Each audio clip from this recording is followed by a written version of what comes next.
अस्सलाम वालेकुम friends, welcome to my channel study with Quratulain. तो आज का जो हमारा टॉपिक डिस्कस होगा, आज का जो एक नया टॉपिक होगा वो होगा उर्दू सहाफ़त का इर्तिका। यह उर्दू में सहाफ़त का आगाज़ इर्तिका जो है वो कैसे हुआ, ठीक है। और इससे पहले कि अगर आपने मेरा चैनल सब्सक्राइब नहीं किया तो काइंडली मेरे चैनल को ज़रूर सब्सक्राइब कीजिएगा, ताकि आपको मेरी हर आने वाली नई वीडियो जो BS उर्दू से रिलेटेड होगी, उर्दू से वो आपको उसका जो है नोटिफिकेशन जो है वो मिल सके, ठीक है। तो चलिए हम अपनी वीडियो स्टार्ट करते हैं, ठीक है। तो आज का जो हमारा अगला सवाल होगा या अगला टॉपिक होगा वो होगा उर्दू सहाफ़त का जो आगाज़ व इर्तिका है उसको तफसील से बयान करें, ठीक है। तो 1400 में जब मलका एलिज़ाबेथ अव्वल यानी कि जो उनकी पहली मलका थी, उन्होंने इंग्लैंड के ताजरों को जब तिजारत के लिए भेजा था तो अंग्रेज़ तिजारत की गर्ज से हिंदुस्तान आए। अब जब अंग्रेज़ तिजारत की गर्ज से हिंदुस्तान आए और तिजारत करते करते उन्होंने इश्तहारबाजी की और जितना भी मतलब 1870 तक जब वो पूरे हिंदुस्तान पर काबिज़ हो गए। तो 19 जनवरी 1780 को बंगाल गज़ट शाया हुआ, ठीक है। बरसग़ीर का पहला अखबार था। इसमें कई अखबार शाया हुए। बादशाहों को सूरत हाल जो है वो आगाह कर देते कि आजकल जो है वो मुल्क के क्या हालात है, ठीक है। और ख़बरें दो तरह की होती थी, एक होती थी सच्ची ख़बरें ताकि झूठ ना लिखें, एक अखबार नवीस, और दूसरी खुफिया अखबार नवीस ताकि झूठ का इम्कान ना रहे, ठीक है। फिर जब शाया होने का काम हुआ वो 1764 में शुरू हुआ, जब अंग्रेज़ों ने बम्बई के मकाम पर पहला छापा खाना लगाया। तो इसका जो मतबूआ अखबार जो था हक्की गज़ट था वो शाया हुआ, जो 1780 में जेम्स ऑक्सफोर्ड ने कलकत्ता से जारी किया, ठीक है। इस दौर में अगर हम बात करें सहाफ़त की तो मुंबई, मदारस, लाहौर कुछ जो इलाके थे यहाँ पर उस वक्त जो है यानी 1764 में जो है छापा खाना नहीं था। फिर उसके बाद 20 साल का जब अरसा गुजरा, 1700 मतलब औरंगज़ेब आलम की वफ़ात के बाद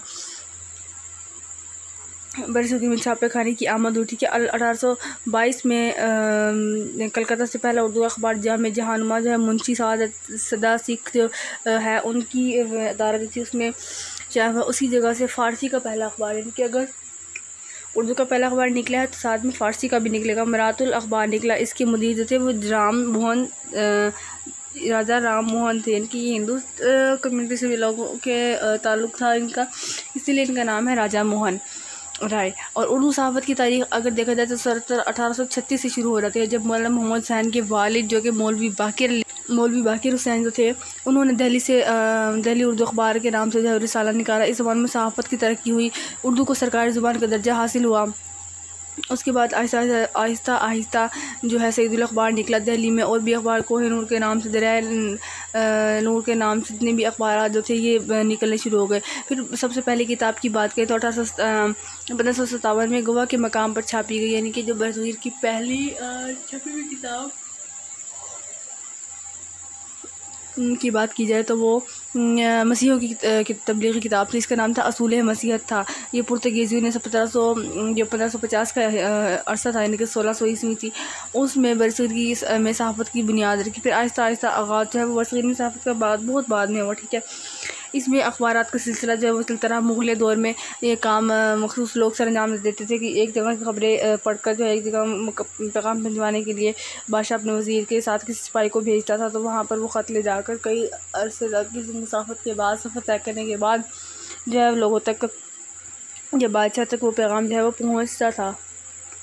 अच्छा, इब्ने बतूता भी इस दौर में हिंदुस्तान आए तो उन्होंने देखा कि डाक के मुतल्लिक़ ख़यालात थे वो इस तरह के थे कि डाक एक घोड़ों के ज़रिए, दूसरी प्यादों की डाक, यानी कि एक तरीका ये था, मैंने ये बताया कि छोटी छोटी कोठरियाँ बनी होती थी, हर कोठरी में पैगाम रसा की मुकम्मल तैयारी से बैठा होता था। इनके पास ऐसी छड़ियाँ थी जिन पर घुंघरू लगे होते थे, यानी कि जब ये लोग शहर से बाहर जाते थे तो ये जो घुंघरू शहर से बाहर जब ये डाक लेके जाते थे, एक के हाथ में डाक, दूसरे के हाथ में छड़ी पकड़ी होती है, यानी इतनी, और एक जगह जिस तरह डुगडुगी बजाते हैं आजकल जो बच्चे होते हैं छोटे, वो ड्रम उनका एक होता बजाने वाला, हाथ में पकड़ा होता है, वो बजाते हैं।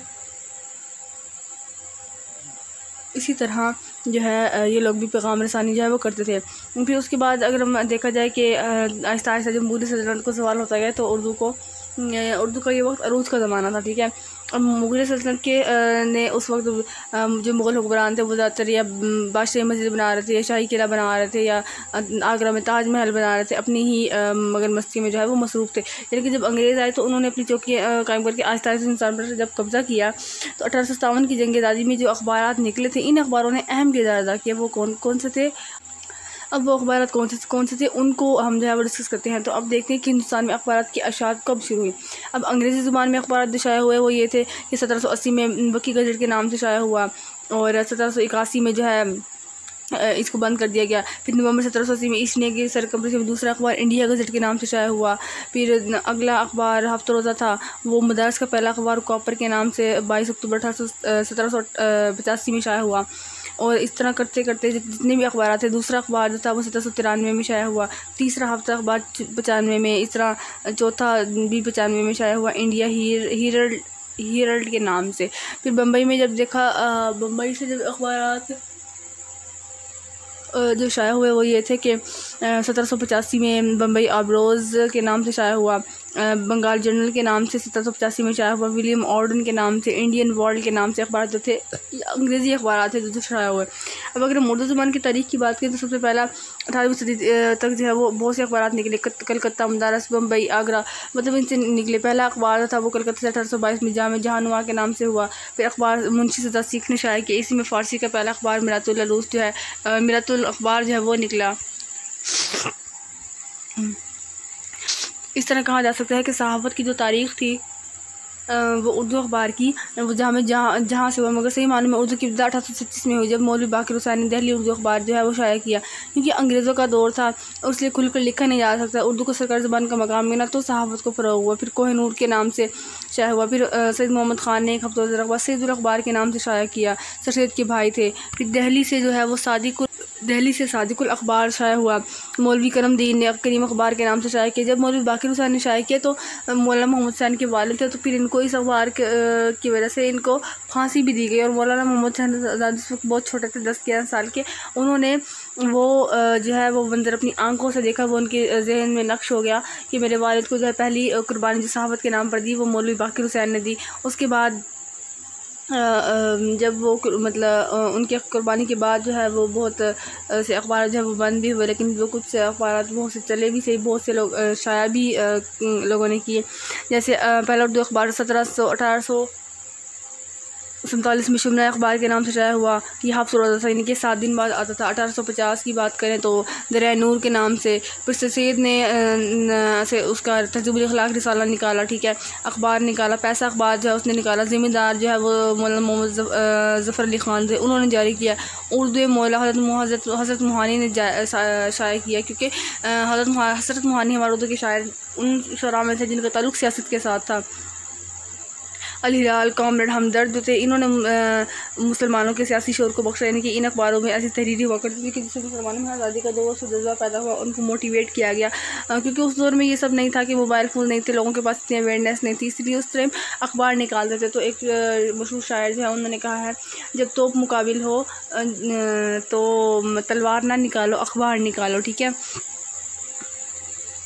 उन लोगों ने फिर कहा कि आप जो है तो अपना निकालें, आप जो है अखबार निकालें और जिसकी वजह से लोग उसको पढ़ें, उसको समझें और उस पर अमल करने की कोशिश करें। तो फिर इस तरह अल्लामा इकबाल की शायरी ने भी मुसलमान को जगाने में जो है वो बहुत अहम किरदार अदा किया, ठीक है। तो आज का जो मेरा लेक्चर था वो था उर्दू सहाफ़त का आगाज़ और इर्तिक़ा कहाँ से हुआ, बरसग़ीर में सबसे पहले किसने अखबार निकाला और कौन कौन से अखबार जो थे वो शाया हुए, ठीक है। उसके बाद अगर नेक्स्ट मेरा जो टॉपिक होगा वो उर्दू सहाफ़त पर ही होगा, ठीक है।